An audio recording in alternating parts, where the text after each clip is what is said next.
The polished mahogany table reflected the intimidating skyline of downtown Chicago, each skyscraper a monument to power and ambition. Inside the 40th floor conference room of Sterling Corp, the air was thick with the scent of expensive coffee and nervous tension. 5 figures sat behind the gleaming table, an interview panel radiating corporate importance. Mark Jenkins, VP of Operations, sharp suit, sharper smirk. Eleanor Vance, head of HR, immaculate blonde bob, eyes like ice. Julian Croft, senior strategist, rolled gold cufflinks, perpetually bored expression. They represented the gatekeepers of Sterling Corp, a multinational tech giant known for its aggressive tactics and unforgiving culture. Into this arena walked Amelia Hayes. She wore a simple navy blue sheath dress that, while neat, bore no discernible designer label. Her dark brown hair was pulled back in a low bun, a few stray strands escaping around her temples. Her flats were practical, slightly scuffed at the toes. At 38, her face was striking, high cheekbones, intelligent hazel eyes, but she wore no makeup, carried no expensive leather portfolio, only a simple manila folder clutched in her hand. She looked competent, serious, but in this room against the backdrop of panoramic city views and tailored Italian suits, she looked hopelessly outmatched, like a sparrow attempting to join a convocation of eagles. Mark Jenkins cleared his throat, his eyes flicking dismissively over Amelia's attire, before settling on the resume she placed before him. He barely glanced at it. "Amelia Hayes," he began, his tone laced with a subtle condescension. "Impressive, on paper." He slid the resume towards Eleanor without looking up again. "Though I must say, your presentation is somewhat understated for a candidate seeking a senior leadership role at Sterling." Eleanor picked up the paper, her perfectly manicured nails tapping lightly. "Indeed," she agreed, her voice smooth but cold. "Sterling values a certain executive presence, Ms. Hayes. First impressions matter. Your attire doesn't exactly scream global strategist." Julian Croft stifled a yawn, examining his cufflinks. "Frankly," he drawled, "you look like you got lost on your way to the secretarial pool. Are you quite sure you're in the right place?" The three exchanged slight smirks. The interview hadn't truly begun, but the judgment had already been passed. Amelia felt the familiar heat rise in her cheeks, but kept her composure, her hands steady on her folder. "My qualifications and experience speak for themselves," she said, her voice quiet but firm. "I believe my track record in restructuring failing divisions and driving profit growth aligns perfectly with Sterling's objectives." Mark Jenkins chuckled softly. "Ah, yes, the qualifications. Let's see." He finally picked up the resume again, squinting dramatically. "A rather eclectic mix of smaller firms and non-profits. Hardly the Fortune 500 experience we typically look for. Your degree is from State University?" He dropped the resume back onto the table as if it were contaminated. "Sterling recruits from the Ivy League, Ms. Hayes. Top tier only." The unspoken message hung heavy in the air. "You don't belong here. You're not good enough." The vast city spread out below the window, indifferent to the quiet humiliation unfolding within the glass tower. Amelia simply met their gazes, her hazel eyes steady, revealing nothing of the storm brewing beneath her calm exterior. They saw a simple woman, easily dismissed. They had no idea who they were talking to. Eleanor Vance leaned forward, placing her elbows delicately on the polished table. Her icy blue eyes scanned Amelia again, lingering on the practical flats.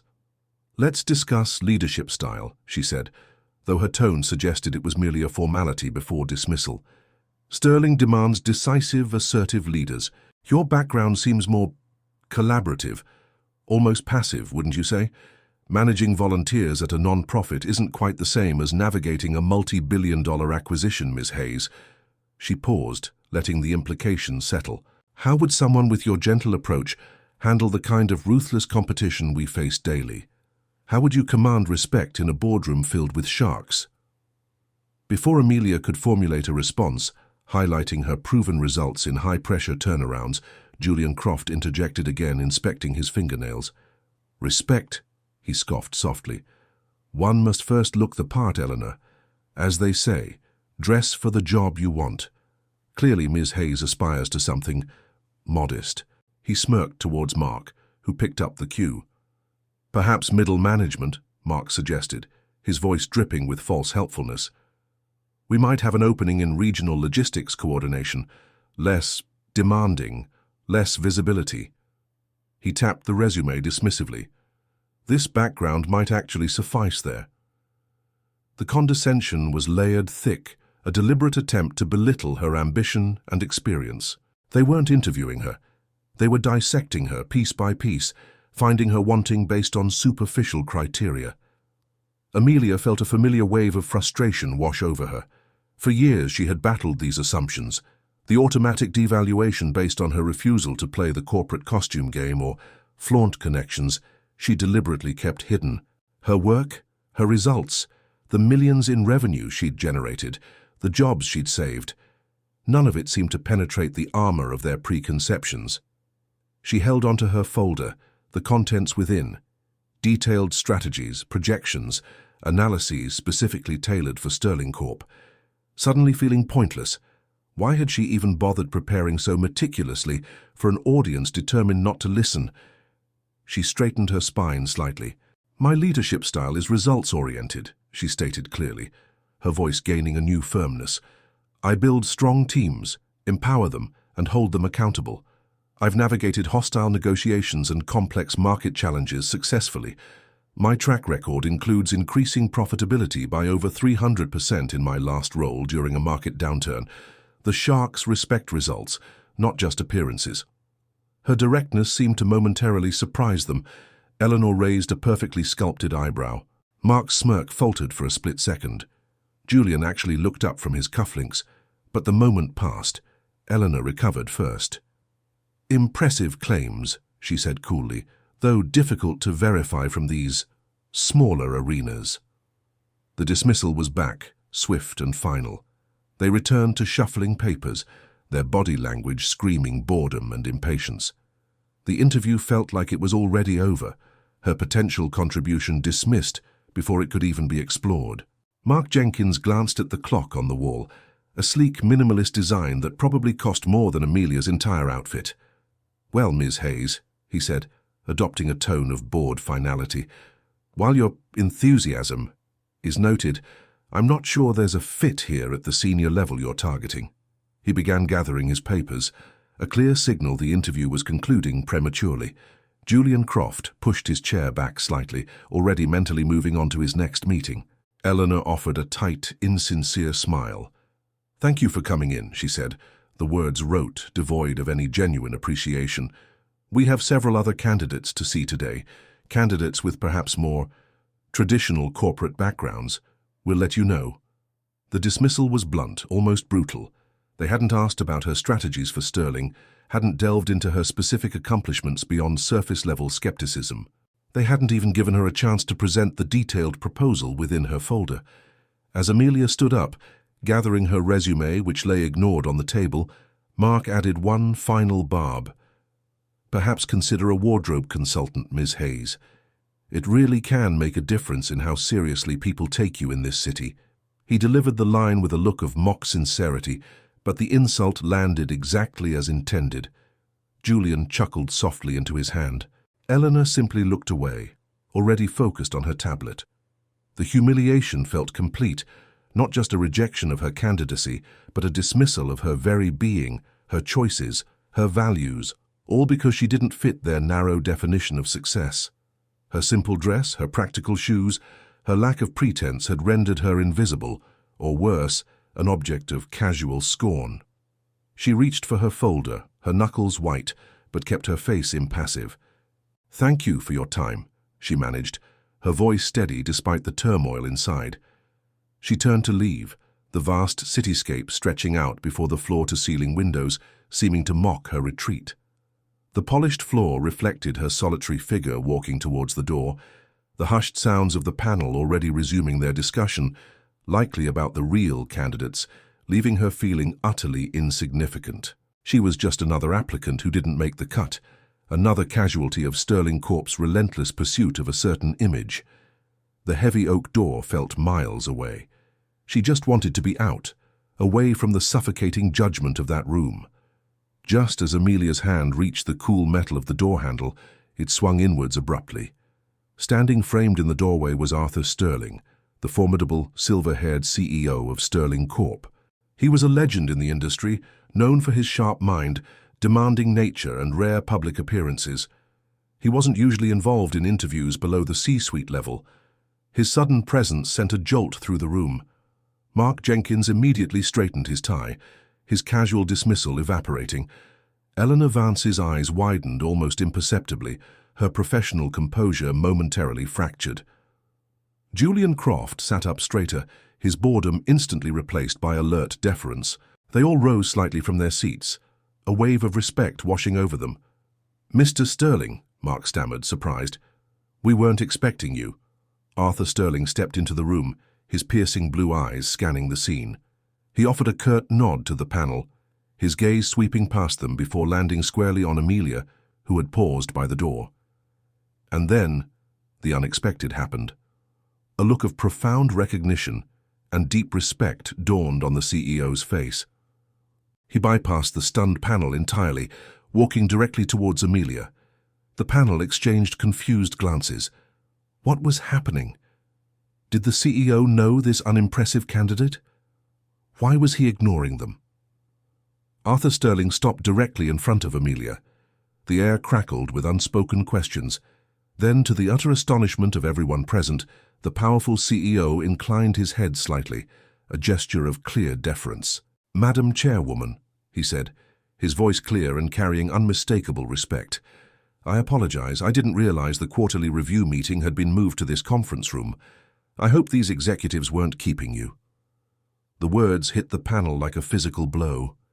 "Madam Chairwoman." Mark Jenkins swayed slightly, gripping the edge of the table. Eleanor Vance's face drained of all color, her mouth opening and closing silently. Julian Croft looked as if he'd seen a ghost, his carefully cultivated composure completely shattered. They stared at Amelia, the woman in the simple dress, the scuffed flats, the candidate they had just casually mocked and dismissed, and saw her transformed. The quiet applicant was suddenly the most powerful person in the room, possibly the entire building, chairwoman of the board of directors, their ultimate boss. Amelia simply looked at Arthur Sterling, a flicker of wry amusement finally entering her hazel eyes. "Arthur," she replied calmly, her voice holding a newfound resonance in the silent room. "Just finishing up an interesting preliminary discussion." The silence in the conference room stretched, thick and suffocating. Mark, Eleanor, and Julian stood frozen, their faces masks of disbelief and dawning horror. The CEO, Arthur Sterling, still stood respectfully before Amelia, waiting. "Interesting," Arthur repeated, his sharp eyes flicking towards the panel, a dangerous glint appearing. "I trust my executive team provided you with the insight and respect your position deserves during this discussion." Amelia didn't answer immediately. She turned slowly, her steady gaze sweeping over the three interviewers, who now seemed to shrink under her scrutiny. She remembered Mark's comment about her wardrobe, Eleanor's dismissal of her experience, Julian's sneer about the secretarial pool. The humiliation was fresh, stinging. "Their insights were illuminating," Amelia said finally, her voice measured, each word landing precisely. "They shared some very candid perspectives on executive presence, appropriate attire, and the limitations of experience gained outside traditional channels." Arthur Sterling's expression hardened.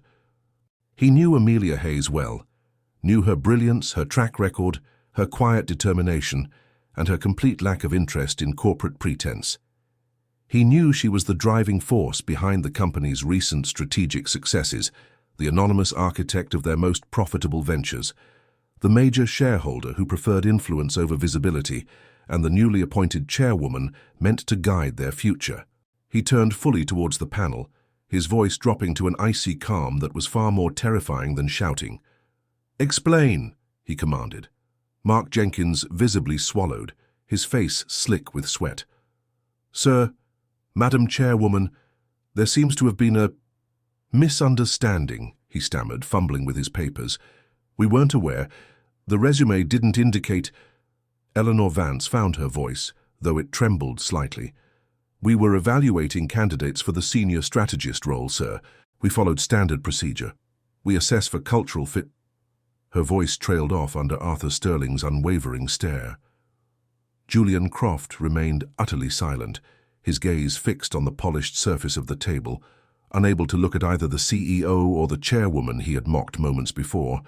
Arthur took a step closer to the table. "Standard procedure," he echoed, his voice dangerously soft. "Does standard procedure at my company involve judging candidates by their shoes? Does it involve dismissing proven track records based on the university they attended? Does it involve insulting potential colleagues? Or, as it happens, the chairwoman of the board?" He picked up Amelia's resume from the table. This unimpressive document represents decades of turning failing companies into successes, navigating complex markets you three can barely comprehend, and generating billions in value. You didn't see it because you weren't looking. You were too busy judging the cover. He let the silence hang again, the weight of their blunder crushing them. Arthur Sterling placed Amelia's resume back on the table with deliberate care. "Mark, Eleanor, Julian," he addressed them directly, his tone leaving no doubt about the gravity of the situation. "Your judgment today wasn't just poor. It was fundamentally misaligned with the values Sterling Corp professes to uphold: innovation, meritocracy, respect. You prioritized superficiality over substance, arrogance over insight." He paused, his gaze lingering on each of them. "Effective immediately, all three of you are suspended from your duties, pending a full review by the board. A board which, as you now understand, is chaired by Ms. Hayes." The word suspended hung in the air like a guillotine blade. Mark sagged against the table, mumbling incoherently. Eleanor closed her eyes briefly, her carefully constructed world collapsing around her. Julian finally looked up, his expression a mixture of panic and disbelief. "Sir, I assure you," he began, but Arthur cut him off with a sharp gesture. "You will assure me of nothing. You will vacate these premises immediately. Security will escort you." He pressed a button on the conference phone. Within moments, 2 uniformed security guards entered the room silently. The panel members looked utterly broken. Their careers at Sterling, likely their careers anywhere in the industry, were potentially over. The casual cruelty, the snap judgments based on appearance had cost them everything. Arthur Sterling turned back to Amelia, his expression softening slightly. "Madam Chairwoman, my sincerest apologies for this unacceptable lapse in professionalism. It will be dealt with thoroughly." Amelia nodded, her expression unreadable. She watched as the 3 executives, stripped of their power and prestige in an instant, were quietly escorted out of the room, leaving behind only the faint scent of expensive cologne and shattered arrogance. The CEO then turned to Amelia with genuine warmth. "Now," he said, gesturing towards the head chair at the table, the one meant for him, "shall we proceed with the quarterly review you actually came here for, Madam Chairwoman? Your insights are, as always, eagerly anticipated." He pulled out the chair for her, a final unmistakable gesture of respect. The interview was over, but Amelia Hayes's real work at Sterling Corp was just beginning. She had faced their judgment and emerged not just unscathed, but in command. Amelia walked towards the head of the table, the city skyline now seeming less like a symbol of intimidating power and more like a landscape awaiting her direction. She placed her simple manila folder, containing the strategies the panel had dismissed, onto the gleaming mahogany. Arthur Sterling took a seat beside her, ready to listen. "Thank you, Arthur," Amelia said, her voice returning to its usual calm, analytical tone, but now imbued with the quiet authority of her position. "Let's begin with the Q3 projections for the European division." For the next hour, they discussed market trends, competitive analyses, and strategic pivots. Amelia's insights were sharp, her data comprehensive, her vision clear. She spoke not with arrogance, but with the quiet confidence of someone who had done the work, understood the challenges, and knew the path forward. Arthur listened intently, occasionally interjecting with questions, clearly valuing her perspective above all others. The power dynamic in the room had been completely inverted. The simple dress and scuffed flats were irrelevant, only her intellect and leadership mattered now. As the meeting concluded, Arthur Sterling stood. "Your guidance is invaluable, Madam Chairwoman. Your vision is precisely what Sterling needs to navigate the future." He hesitated for a moment. Regarding Jenkins, Vance, and Croft, their review will be swift. Their actions were inexcusable. Amelia considered this. Arthur, she said thoughtfully, Mark Jenkins and Eleanor Vance demonstrated a profound lack of judgment based purely on prejudice. Their leadership positions are untenable. Arthur nodded grimly. Agreed. Julian Croft, however, Amelia continued, pausing slightly, while equally condescending, showed a flicker of disengagement before the end. Perhaps his boredom stemmed from something other than arrogance alone. Suspend him, yes. Review him thoroughly, but I'll reserve final judgment on his termination until I see the full report. Sometimes, she added, a hint of her own past struggles in her voice, even flawed individuals can be refocused if their underlying skills have merit. Arthur looked surprised, then nodded slowly, respecting her nuanced decision even in the face of personal insult. As you wish, Madam Chairwoman. Your call. He gathered his own papers. Welcome, officially, to the helm. He offered a genuine smile, shook her hand firmly, and left her alone in the vast conference room. Amelia stood for a moment, looking out at the sprawling city. The reflection staring back wasn't just a woman in a simple dress. It was the chairwoman of Sterling Corp, ready to lead, not by conforming to their image, but by redefining it with substance, intelligence, and a quiet, unshakable strength. The fallout for the suspended executives was swift. Mark Jenkins and Eleanor Vance were terminated after the board review, their severance packages minimal.